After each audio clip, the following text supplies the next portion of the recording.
Throughout this sacred Triduum, I've been focusing on this theme of loneliness or solitude. And on Holy Thursday for the Mass of the Lord's Supper, I spoke of Eucharistic loneliness, the loneliness that Jesus experiences in the Eucharist whenever he has no one to keep him company, no one to visit him. I spoke about our own Eucharistic loneliness, the loneliness that you are now experiencing, not able to receive him. I also spoke about priestly loneliness, how priests, because we are other Christs, at times should experience the loneliness, the rejection that Christ himself experienced. Then yesterday, for the Good Friday services, I spoke of particularly the loneliness of sin and how sin isolates us from the church community and how the devil likes to isolate us so that he can continue to work on us, trying to keep us from going back to the Lord. And that the remedy for that is drawing close to Christ on the cross, right? Receiving sanctifying grace to be restored to relationship with him and with the church. So tonight I want to speak again on this topic of loneliness, but I want to speak on the loneliness of the empty tomb. And I hope that this homily will sort of pull it all together and leave us hopeful, even if we've been sort of sitting in this idea of loneliness, sometimes in a negative sense. So the loneliness of the empty tomb, right? Imagine the confusion of those women when they arrive at the tomb and Jesus' body is not there. Right? Where have they put the body of my Lord? And we've all experienced this pain of losing someone we love, right? Whether it be a family member or a friend. Now imagine if losing that family member or friend was multiplied by the fact that you thought that that family member or friend was the fulfillment of thousands of years of promises from God. And that you believed, because this friend had told you and showed you signs, that this friend was actually God. And you had seen him killed, you had seen him laid to rest, and then his body disappeared. That pain of losing someone you love would be increased because of that.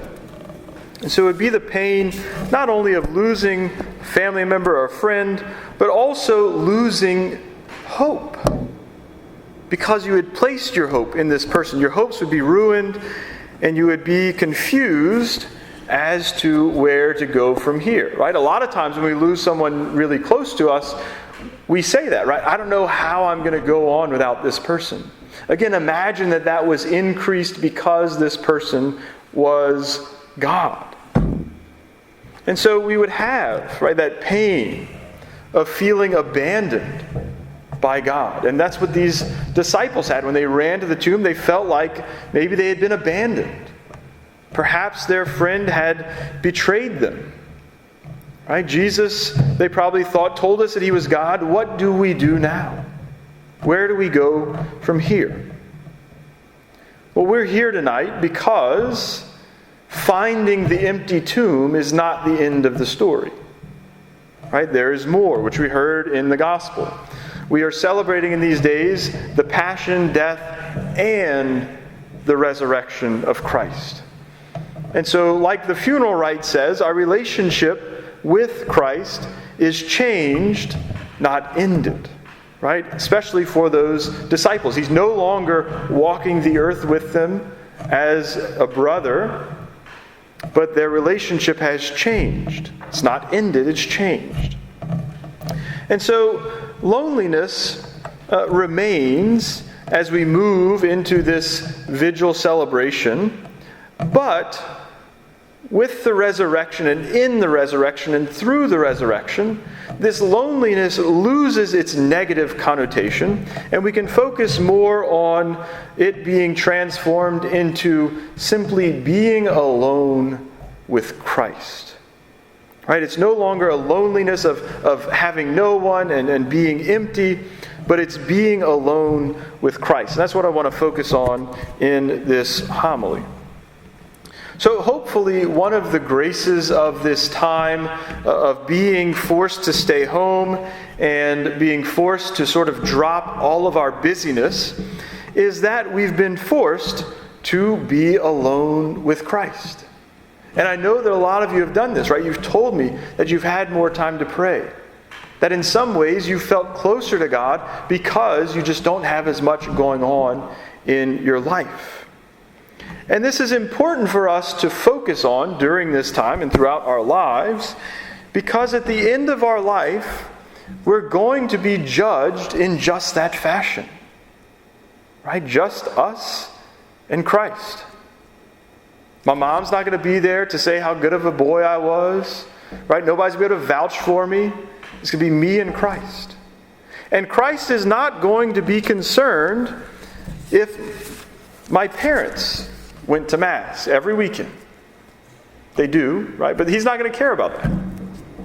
Whenever I'm being judged, Christ is not going to care if my grandma prayed a rosary every day.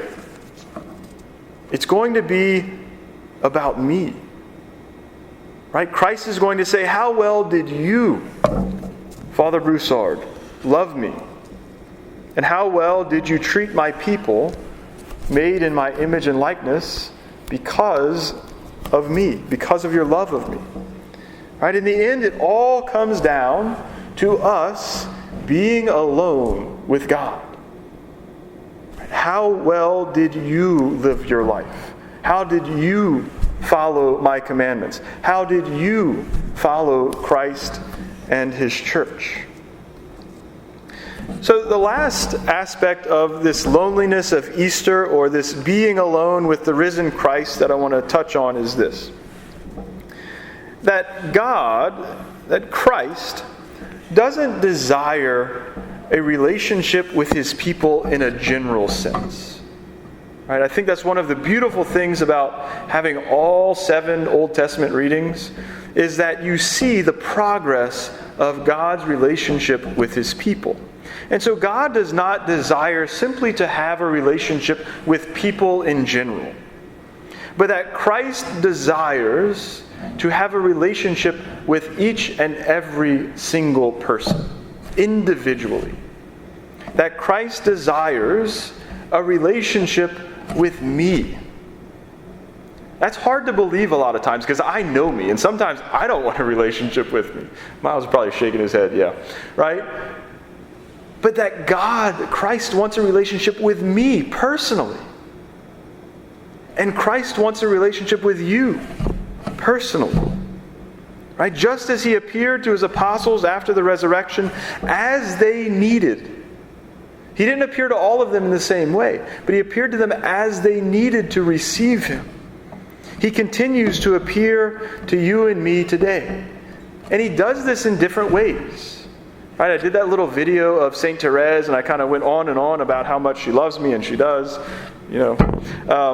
and I was talking about how many times I've gotten physical roses from St. Therese.